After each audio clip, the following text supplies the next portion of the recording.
dad was outside again counting birds, and Mama plugged in a nightlight, and I saw the queen of the world.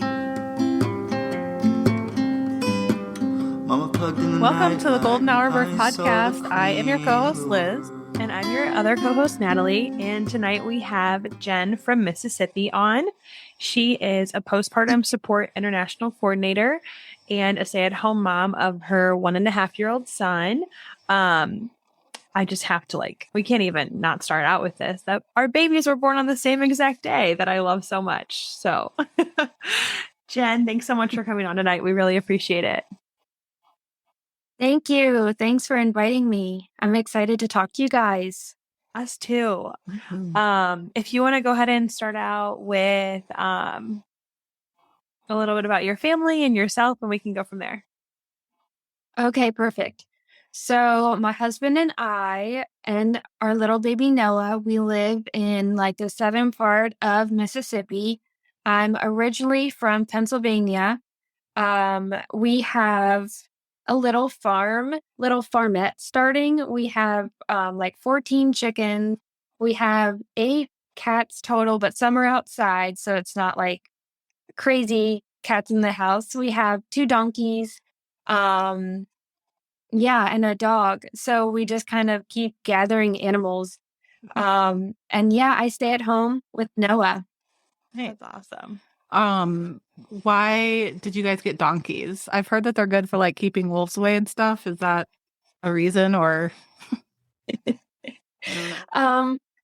No, that's good. And yes, they do. We have a lot of coyotes. They haven't had to work yet, but they are just my pets. The names are Eeyore and Winnie.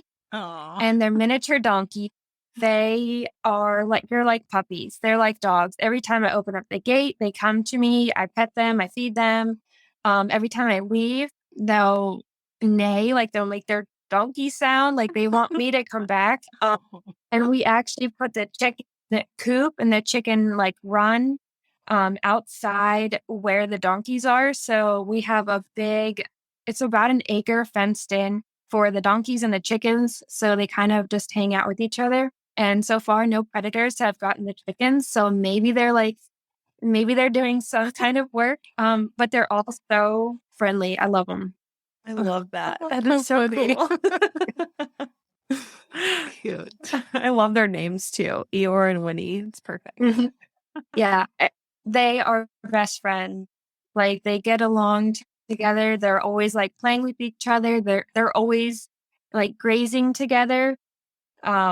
Oh yeah, it is so sweet. Yeah, I love them. So cool. Does Noah like them too?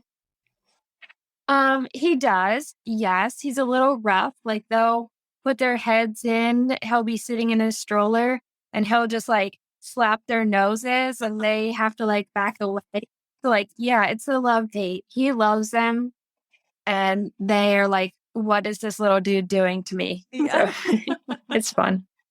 That's really how our dog feels. Yep. So if we want to go ahead and kind of talk about how you and your husband decided you were ready to start a family. Okay. Yeah, that's a great question.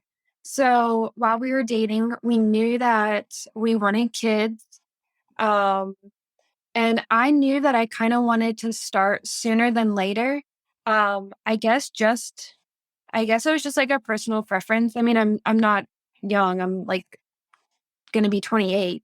But we wanted to do it kind of sooner in our marriage. So we got married in 2018, and then we started trying in 2020. Because I thought it'd be good to have a baby, starting a family in 2020, but that was right before COVID, and I had no idea what was about to happen. But yeah, we tried for almost a year. And then finally in August of 2020 is when I just randomly took a pregnancy test. There wasn't anything. I wasn't late. It was the day of my period, but I didn't get it. So I just took it, and I was oh my gosh. Because after 8 months of negatives, I was what's going on? I was getting a little worried. But then once it was positive, oh my gosh, I always planned, like if I am pregnant, I'm going to do like a cute little fox with a onesie and like a hunting with daddy kind of onesie, like make it all cute and like give it to my husband. But no, what I did was I kind of just like showed him the pee stick and I was like, I'm pregnant. And like he was in awe. I was in awe. And what was so funny is afterwards we just sat and watched the other guys. Have you guys seen that movie with like Will Ferrell and Mark Wahlberg? We just watched that. And Alex was just like stroking my hair the whole time. Like I think he was just like in a daze. It was like the weirdest kind of like reaction, but we were just gonna be like, we're gonna be parents. Um so yeah, that's how that started. And we always wanted to have like one or two. I think right now we're leaning on one and done. But we're happy where we're at now. Yeah. Yeah. What was your due date? It was, let me think, May 6th. Yeah, the beginning of May. What was yours? May 5th.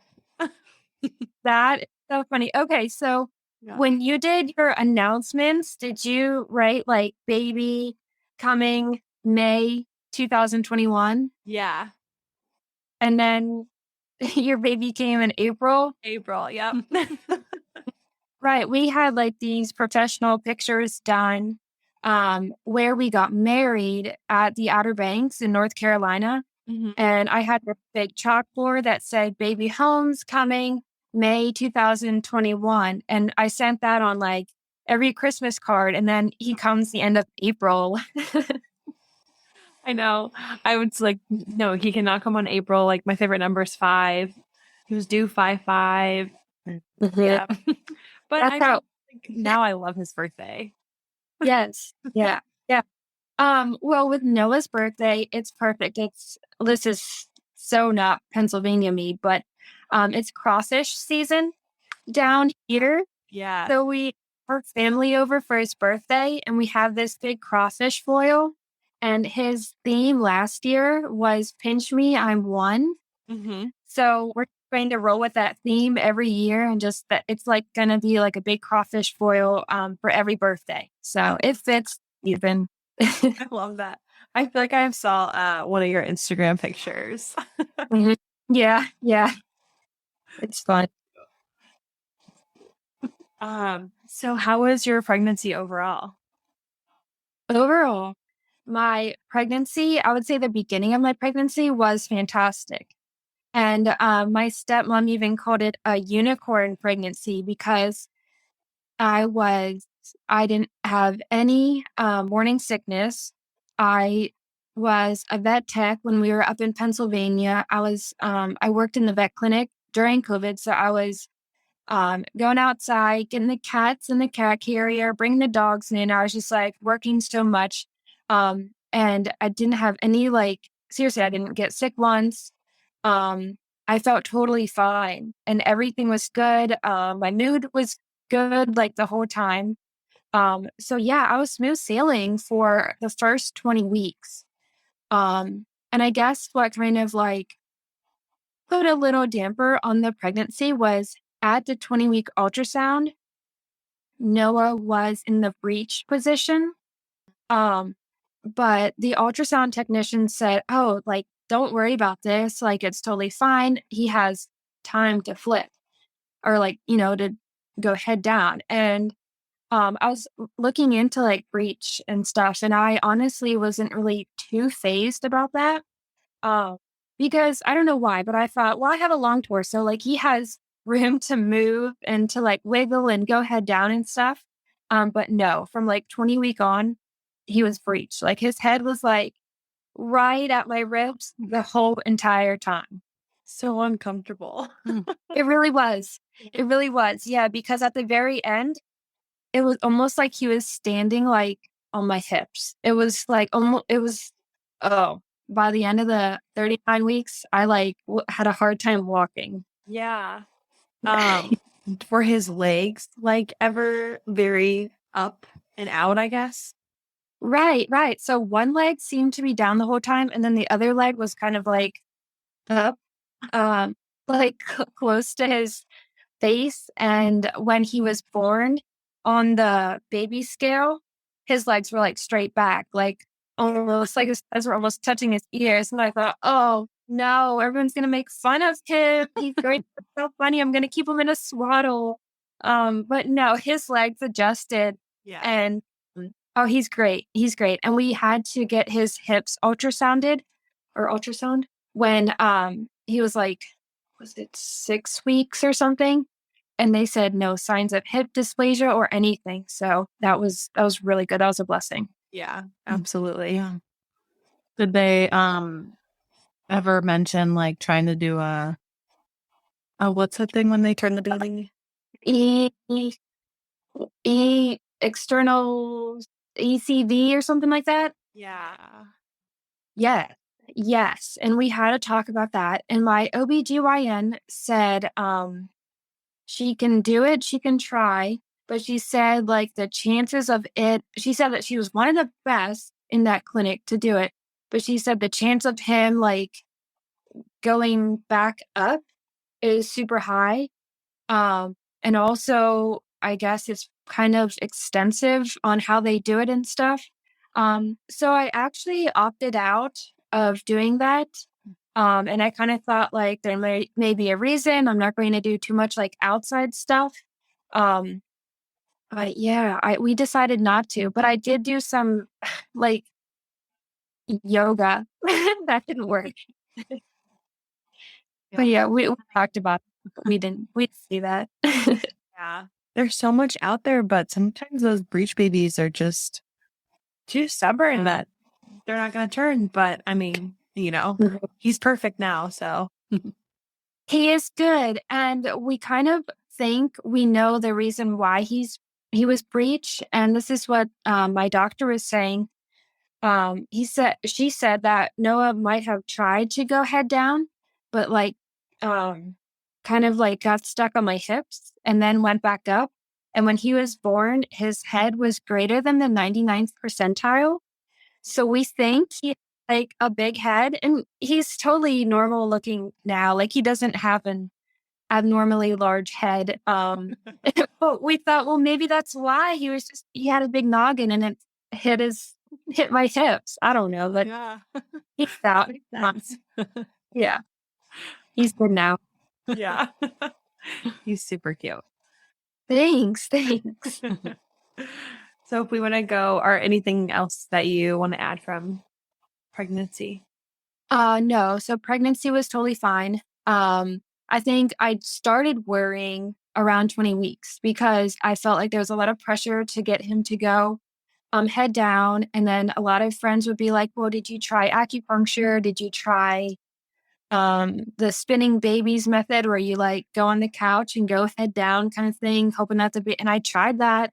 Did you get an exercise ball? So it was just like so overwhelming. But other than him being breech, and my OBGYN wanted me to schedule a C-section, and that felt so like disappointing because I kind of want to have that like, oh no, my water broke, grab the bag, let's go. Like I wanted that moment of like, oh my gosh, these contractions are crazy.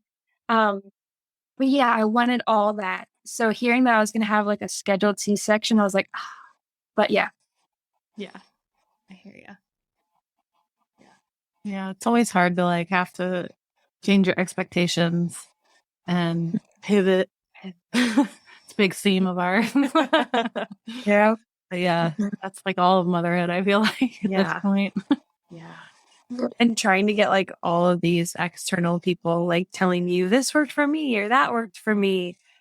And then it doesn't work for you. And you're like, what's wrong with me? Nothing. Right. Yeah. Or my baby's head. Like, oh my gosh. Yeah. You can't control how big his head is. That's right. Yeah. So if we want to go into your birth story. Right. Okay. So I said that I wanted that aha moment of like, let's go. Well, I had it. yeah, so after all, which was kind of crazy because we scheduled my C-section to be on a Friday, and that would be 39 weeks. And I was talking to my doctor, like my OB, and I said, but I really want to make sure like he's fully cooked. I was like, can we go until like my water breaks? And she's like, that is the last thing we want right now is your water to break and his foot to come flying out. And I was like, oh my gosh. So then I was like, what if my water breaks? What if his foot comes out? Like I was like so scared of even like walking or anything. Like it was really tense the last like week. Um, so okay, so C-section was planned for like Friday morning.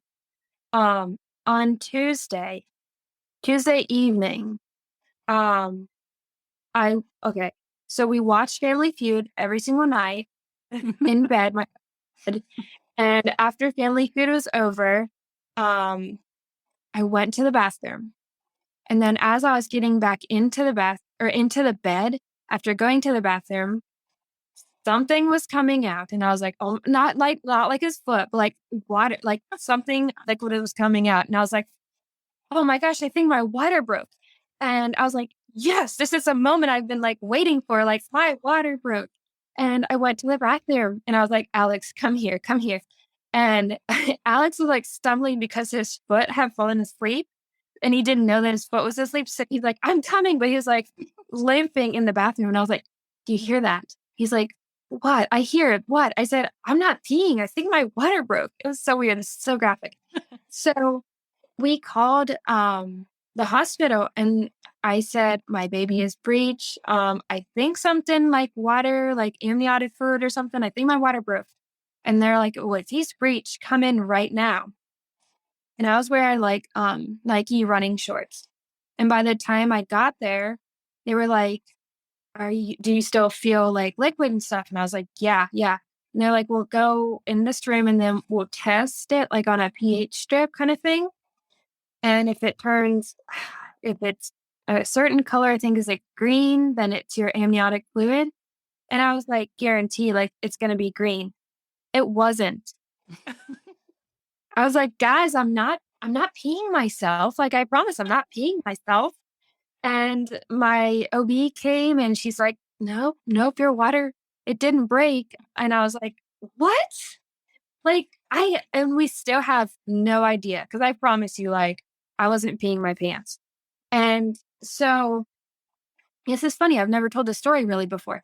All right. So then they did this little like cotton swab. Like they were all up causing ruckus, which actually started contractions in my back. But they sent me home. They're like, come back on Friday for your scheduled C-section, Jen. And my doctor actually put patient with anxiety on my chart because all throughout my pregnancy, I seemed to have like a lot of questions for her. So she kind of knew that I was a little bit like first time mom, nervous, jitters and stuff. And she's like, calm down. Like this, water didn't break. Just come back on Friday. So I put my clothes back on. And so our hospital and our house is 45 minutes away. So as we were driving that 45 minutes away, seriously, the back labor, like I started having contractions. And it was really like horrific. Like I couldn't breathe. I couldn't talk. It was really bad. And we got back home and I kid you not, I got out of my husband's truck. It's kind of, I don't know. It's kind of higher than like a Toyota. I don't know. And my sneakers got filled with something that was running down my leg. Like I was sloshing. And I was like, this is not normal. I was like, I promise, like I've never, like, I don't have to pee. I'm not peeing. And we still have no idea what that was. So we get back into the truck and we drive 45 minutes to the hospital. No. But they're like, oh, it's Jen again. So like, I feel like that's what they were doing. So they put little contraction band around me and then another belly band. I don't even know what that did. Like your heart rate, baby's heart rate. Okay, yeah. So they set that up and I was having contractions every 3 to 4 minutes. And, they the nurse, she was super sweet and she saw my contractions. She went to talk to my OBGYN, and this lady, who I never saw that night, I didn't see her at all. And so I saw her for the first time. She had all of these, an IV catheter, tape, syringes, all these things. And she comes into the room and she's like, I got to get you ready for your C-section. And I was like, wait, what? Wait, what? No one talked to me or anything. And I was like, okay, all right. And then my nurse came in like 10 minutes later and she said, I talked to your doctor. You're going to have your baby. I was like, okay, like that's the, like, so unexpected. But my doctor saw the contractions and I bet she thought I was just going to keep coming back until I had my contraction. So we had him at 7:15 on Wednesday, April 28th. Yeah. And my husband was there. Everything was good. I had a spinal block. I had the C-section. He was still breech. The C-section, as they go, it was beautiful. It was perfect. Well, wouldn't call it beautiful, but it was like perfect. Everyone was so nice to me. It was really smooth. So I was fortunate to not have any birth trauma at all. I'm glad you guys didn't have to like keep going back and forth like a whole week or something crazy. A lot of gas. You drive 45 minutes. No, we should have went in the Prius, but we were taking the truck every time. I don't know why. And I was 4 hours postpartum when you had Noah. I'm not going to get over it. We're just going to be Wow. for this. I love it. I love it. Oh, that is so sweet. So for our listeners, thank you so much for making it this far. We did just want to put a trigger warning in here, that there will be harmful, intrusive thoughts from Jenn's story. So, if you need to take some space and walk away, we totally understand. But I know that this is a big part of Jenn's story, and we really want her to have the safe space to share. So, whenever you're ready, you can go ahead and we can go into postpartum. Okay, thank you. Yeah, so it's always hard to talk about, but I feel that it's necessary to share because even though it is pretty vulnerable and I always get nervous beforehand and then exhausted afterwards, but I feel like it's important to kind of get it out there, just in case like a mom like me that didn't know anything about it is listening. So I hope that this helps. Okay. Mm-hmm. So I had little Bubba on a Wednesday morning, and he was 8 pounds, 10 ounces. He was a chunk. And what's so cute is since he was over 8 pounds, they had to keep like testing his like glucose and stuff. So I was like, I have a fat baby. Like that's something that I always wanted. I just wanted to have like a pork chop. So he was really cute. I'll have to send you the picture of when he was like 1 day old. He is just so squishy all the way around. Like his cheeks just go up into his head. Oh, it's so cute. He was good. He was great. And, all of our nurses were so nice. And I was able to sleep a little bit. They come into the room a lot. They checked him more, I guess, because of his glucose and all that stuff. Jaundice, totally fine. Like he didn't have any jaundice. Like he was a healthy baby. I was doing well. I was actually doing a lot better than I thought with my C-section. I did not take any anything stronger than a Tylenol.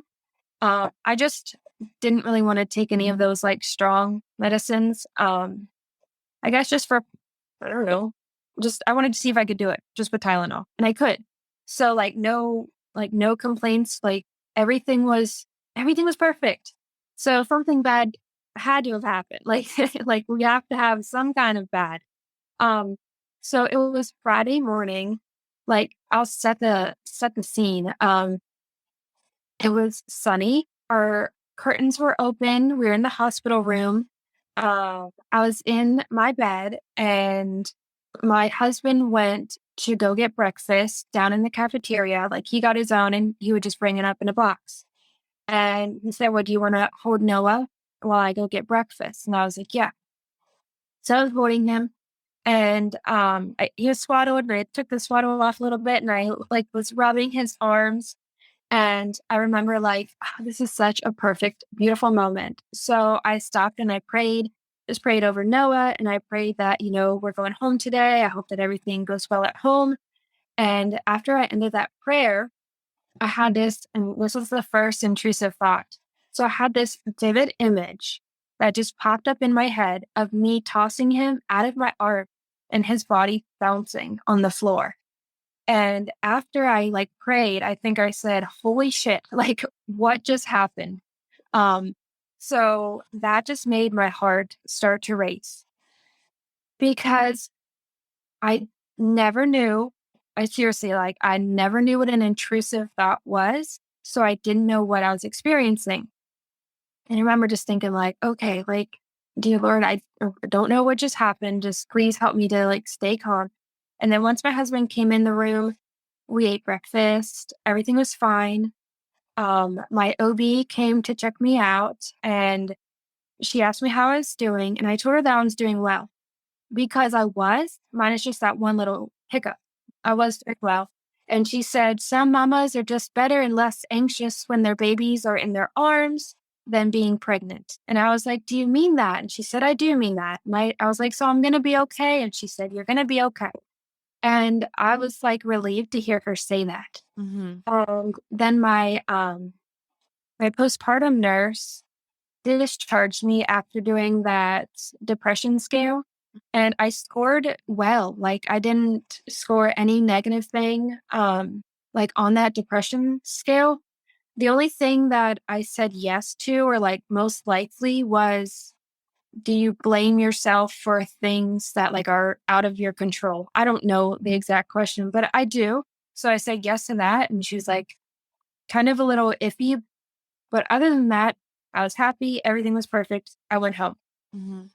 So we got home, and my dad and my stepmom flew from Pennsylvania and met us at our house. It was perfect timing, really, with their flight and Noah being a little early. Like, we all got home at the same time. That was like super special because my dad held him.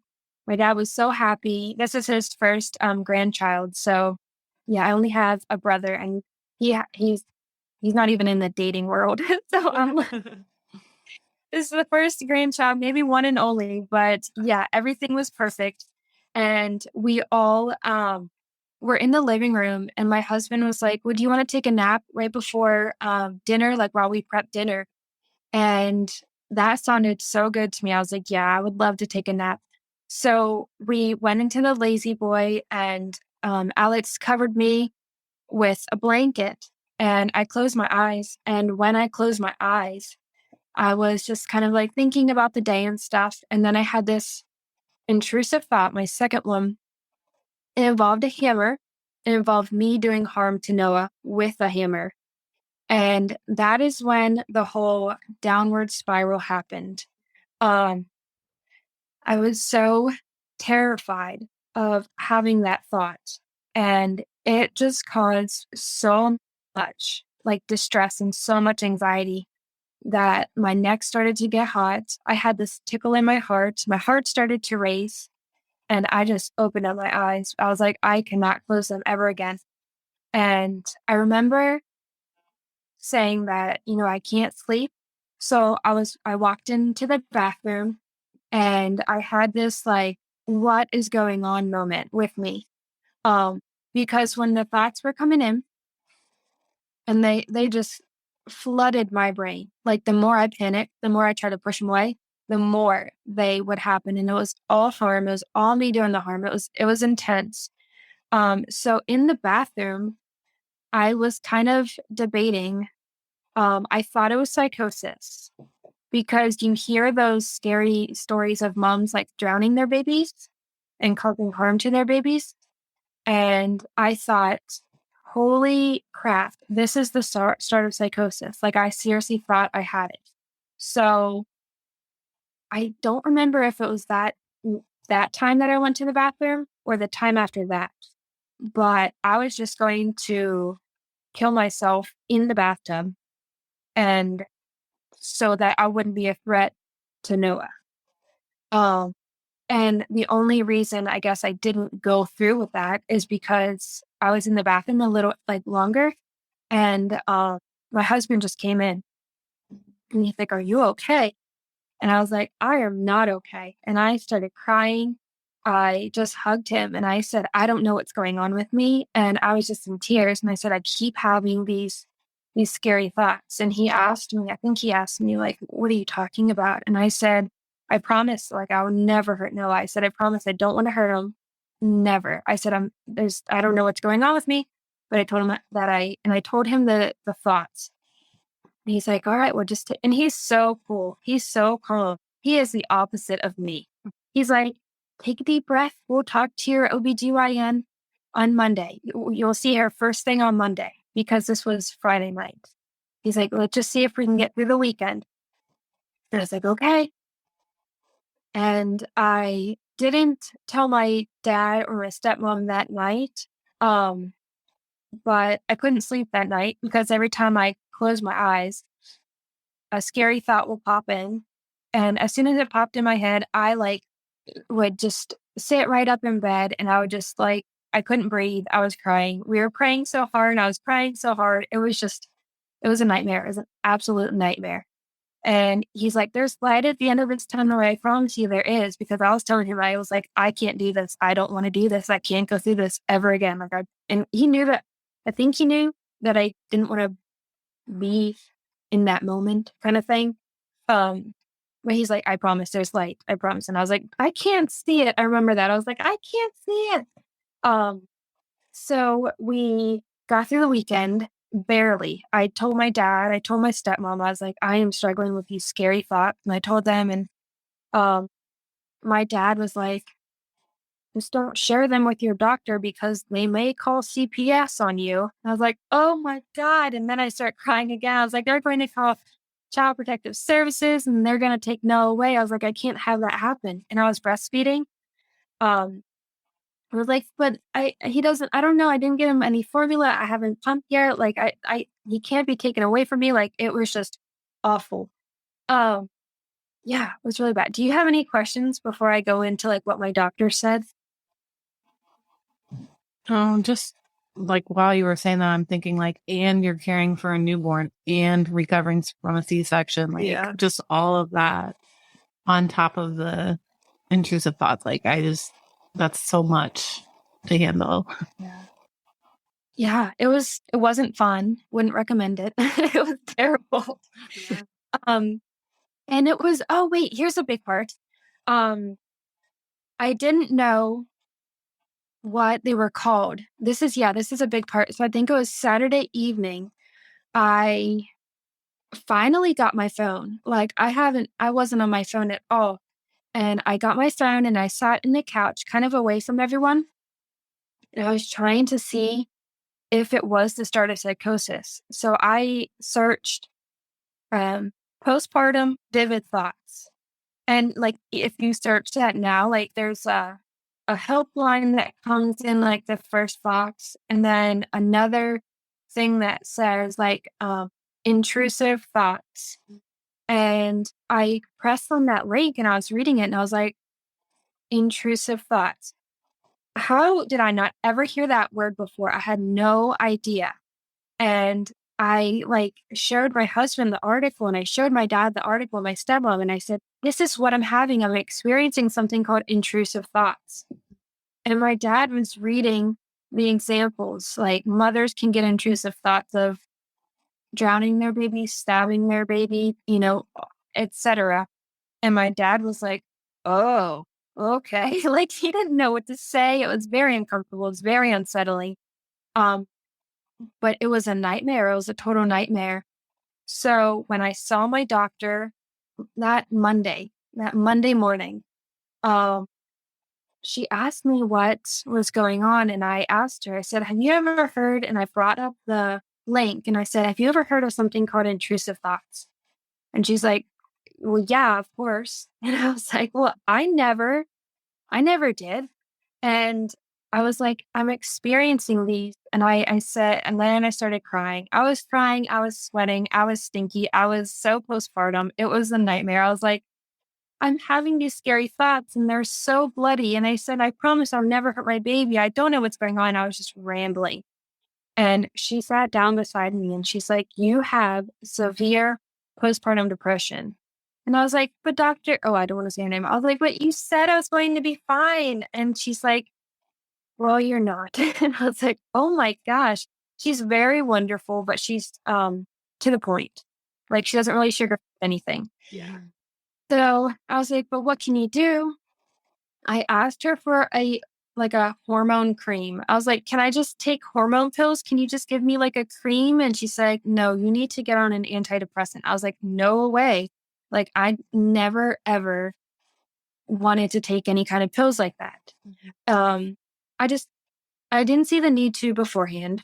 Like I didn't, and I don't want to take something that you have to like taper off. Like I'm really scared of what things do to my brain. Like I was just fine with taking Tylenol. Like that is the extent of what I do. And she strongly suggested that I start an SSRI.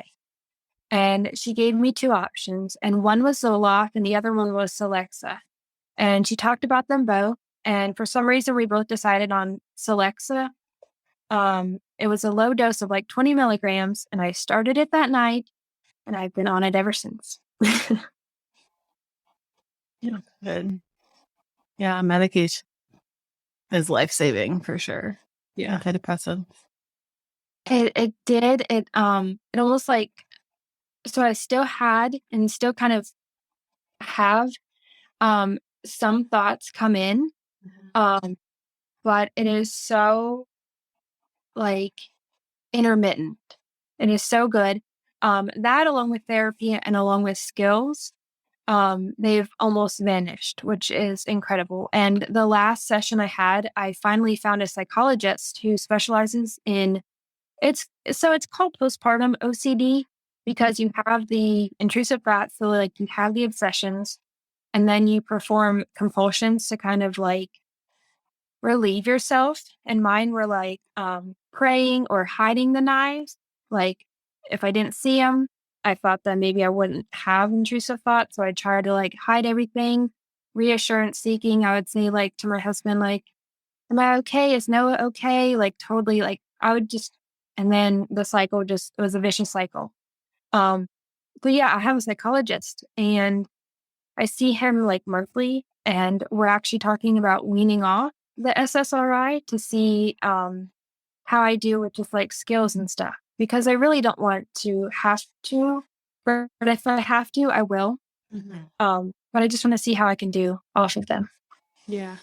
Yeah, I was similar with the medication. Just, I didn't even want like an epidural or any of that stuff. Or I don't know. I just don't like, I take, like Advil and that's about it. And so, yeah, medication was hard for me to start. I started actually just taking like CBD oil, Arthur, and I didn't start an actual antidepressant until after Vivian. But I wish I would have started after Arthur. Oh, really? Yeah. I do hear a lot of people saying they wish they would have started earlier and how it helps so much because it does. It really does. Yeah. Yeah. I can relate with the intrusive thoughts because of my postpartum anxiety I still have them. But like they're about me being harmed. Like, if I'm putting the kids in the car seat, I'll like have a flash of like a car coming and like hitting me and like leaving the kids there. And it's like, yeah, it's like those type of thoughts. Right. There's so much, and then I have to be like, that's not real, like that's not my thought. Like I'm not thinking that. Like it, I don't know. It's hard to explain intrusive thoughts, but like they're not coming from me. They're like right. somewhere in my brain. I don't know. It's yeah. No.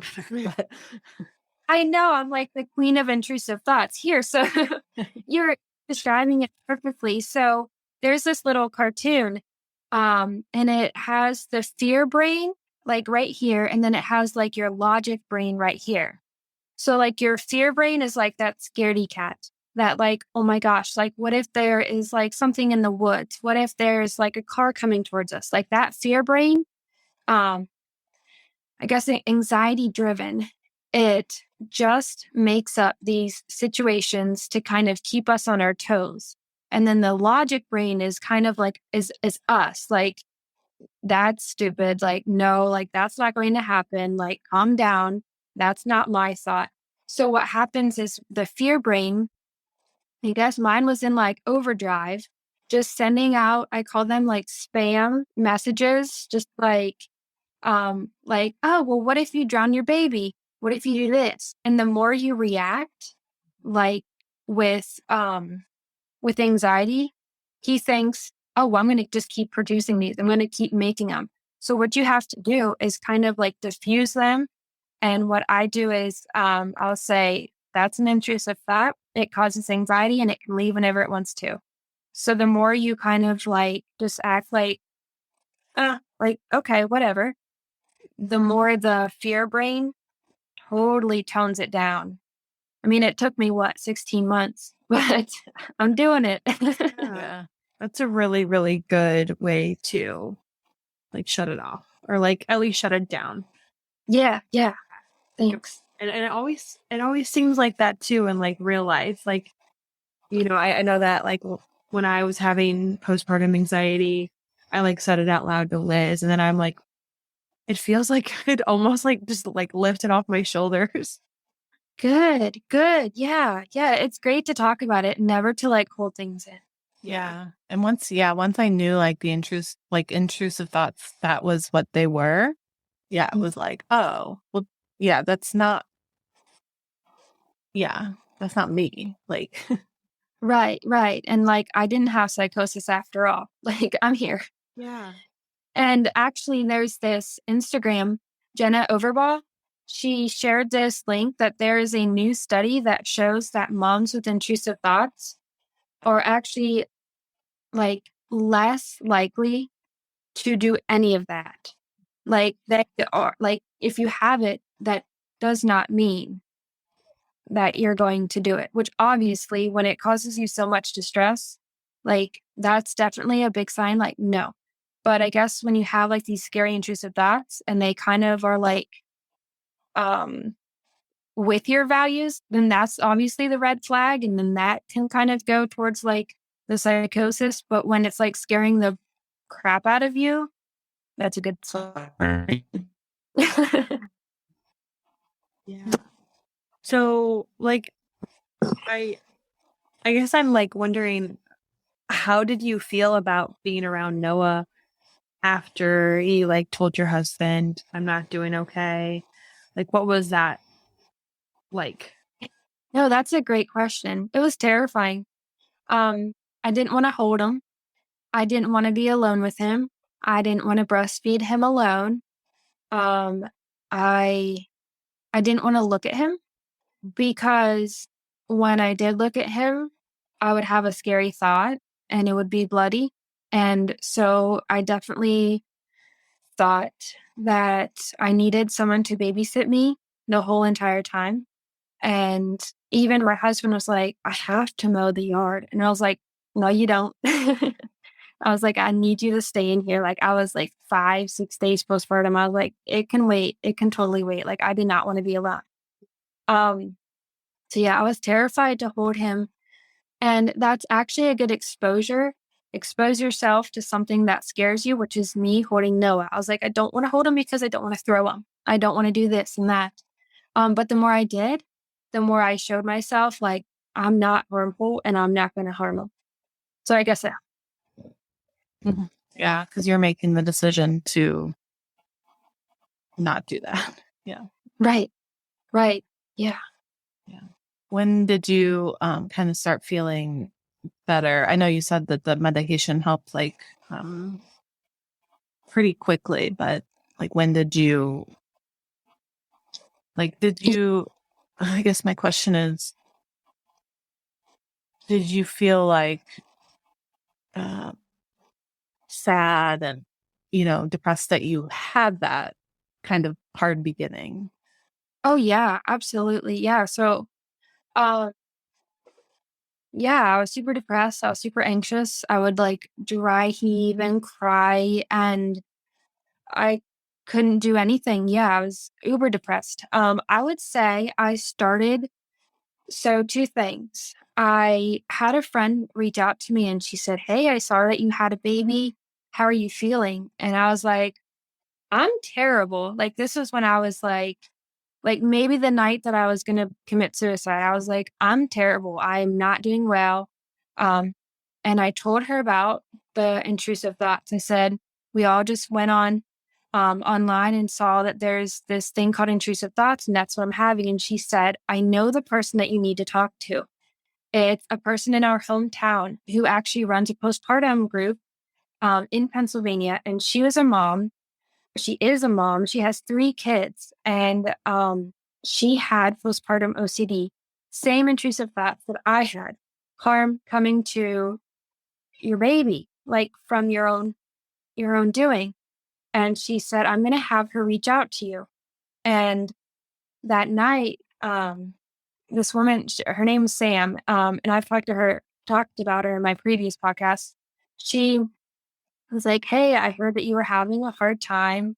This is my story. Is there any way I can help you?" And I was like, "Well, heck yeah. I mean, that's what I'm going through right now. How did you get through it? How are you still living? Seriously, because I didn't want to." And she helped me with skills that she learned. She helped me so much because it took me a good year to actually find a doctor, a psychologist who understood. Um, so if I did not have her, I would be so in the dark. I'd be so lost. But I started feeling totally better by like the 6-week checkup. Like I said, I was in the room. My doctor was going to check my C-section incision. And I was waiting on her, and she got in the room, and I was like, "What happened to me postpartum?" And like I was joking about it. Like I felt like totally normal. And she's like, "Well, I guess you're better." And I was like, "Yeah, holy crap." I was like, "That was scary. Remind me not to get pregnant again."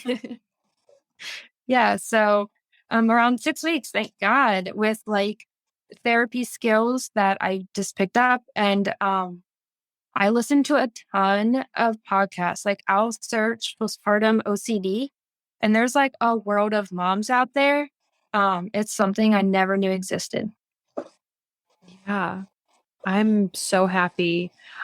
Truthfully, like coming on here, I thought it was going to be like months and years and like maybe still having those like really, really deep thoughts every so often. And I'm happy to hear it didn't like last so long for you and you were feeling like a lot better and picked up those skills and other women supporting you. And that's Yeah. awesome. It's so great to hear.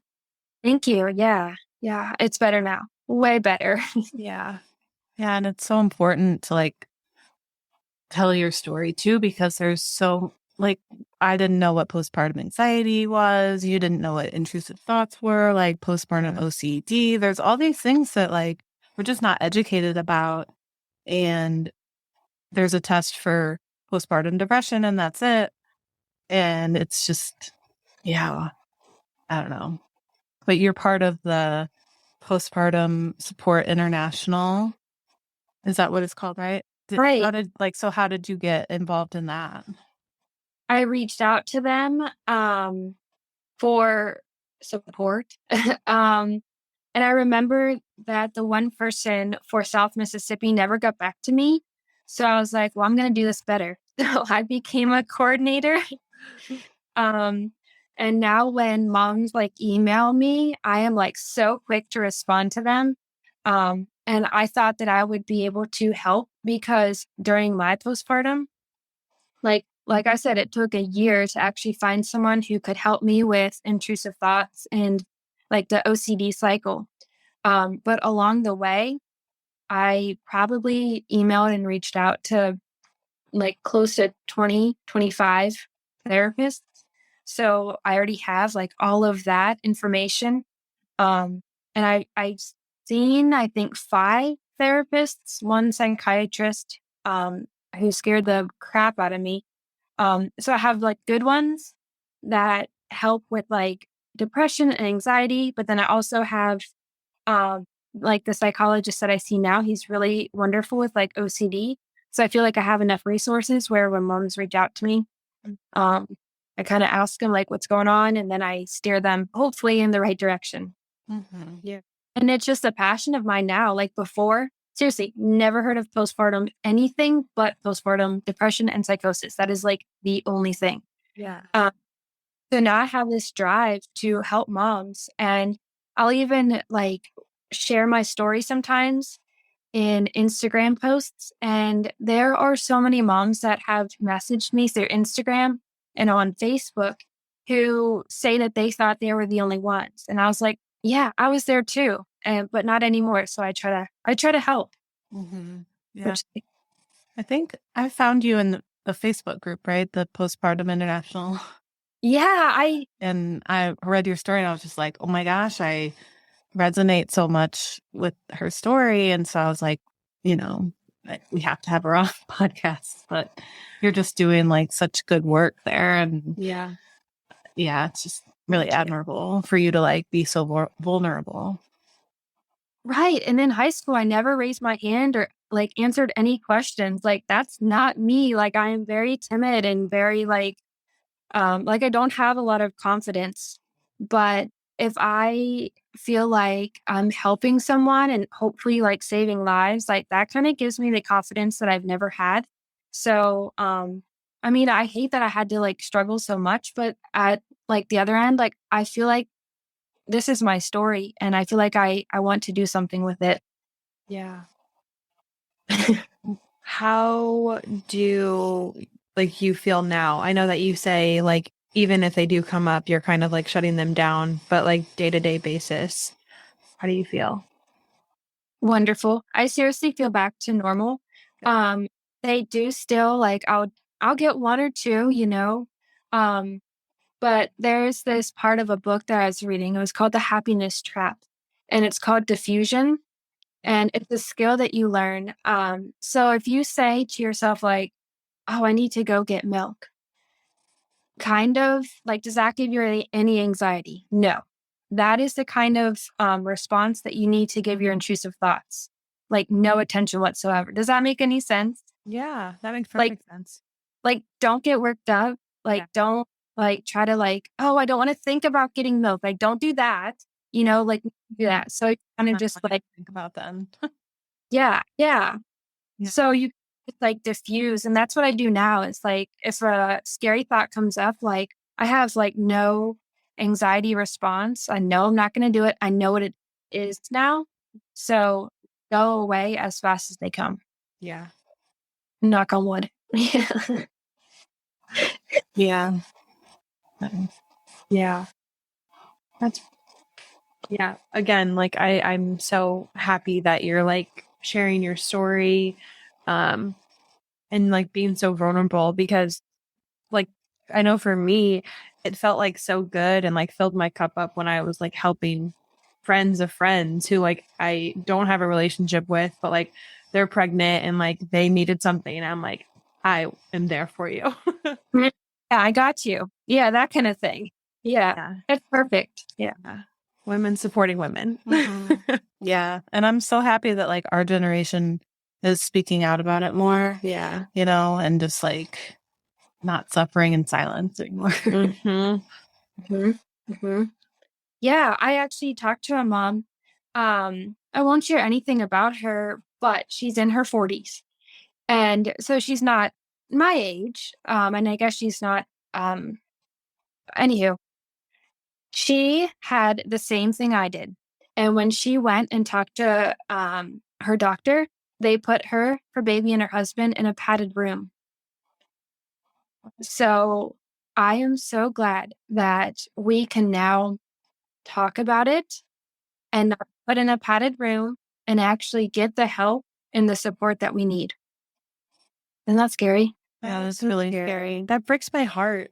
Yeah, I mean, that's like your family member saying that you're going to be, they're going to call CPS on you. And it's just, I guess, kind of older generation Right. doesn't know, that like mental, I would say in the past, I don't know, 5 to 10 years, mental health has just come to the forefront for sure. And there's a lot more support for mothers, especially, but kind of mental health in general too, Yep. the Yep. stigma is going away. That's good. It really is good. Yeah. And I love that there's more information now. And I guess it's good that there's Instagram and Facebook to actually spread awareness and education, help people. Yeah. My dad was scared that my doctor was going to call CPS on me. It's like, oh gosh. But no one did. My dad wasn't going to, but he was afraid, like, be careful who you talk to kind of thing. Yeah, that makes sense from his generational standpoint. Right. I mean, he could have just been put in a padded room too. Right. Whew, that's hard to hear. It is. Yeah. And is there like maybe, if any listeners are kind of going through this, is there like an email address that we can reach you at? Yeah, absolutely. Yeah. So it's psijen@yahoo.com. They can like email me, or my Instagram is at Jenn Holmes. Or even I get a lot of Facebook messages. I really do, but I love it. I hate that moms are going through it, but I love that I can be there and help. Yeah. And then there's also just go to Postpartum Support International. So what is that? psi.org or something like that. Mm-hmm. I should Look at it in the show notes too. Yeah. Okay. Thank you. Yeah, thank you. I guess it's just saved in my homepage now. And then there's also really good, if they're having like, they think like postpartum OCD, there's iocdf.org, which is a website that you can find therapists and psychologists who are qualified to actually like treat OCD, because it's different than just like talk therapy. There's a different approach that they take where talk therapy can actually get you like deeper down in the hole, where the therapists kind of know what they're doing a little bit more and can help. Yeah, I had no idea what this was 2 years ago, but now like spewing all this out. Yeah. Yeah. I actually talked to the OCD therapist we have at my work, and she like tells me some of like her techniques, and like I'm just like amazed at what she brings over just like a regular talk therapist. Yes. Yeah. Oh, that's so cool. Yeah, I forgot. You did tell me that you had one at your work. That's cool. Yeah.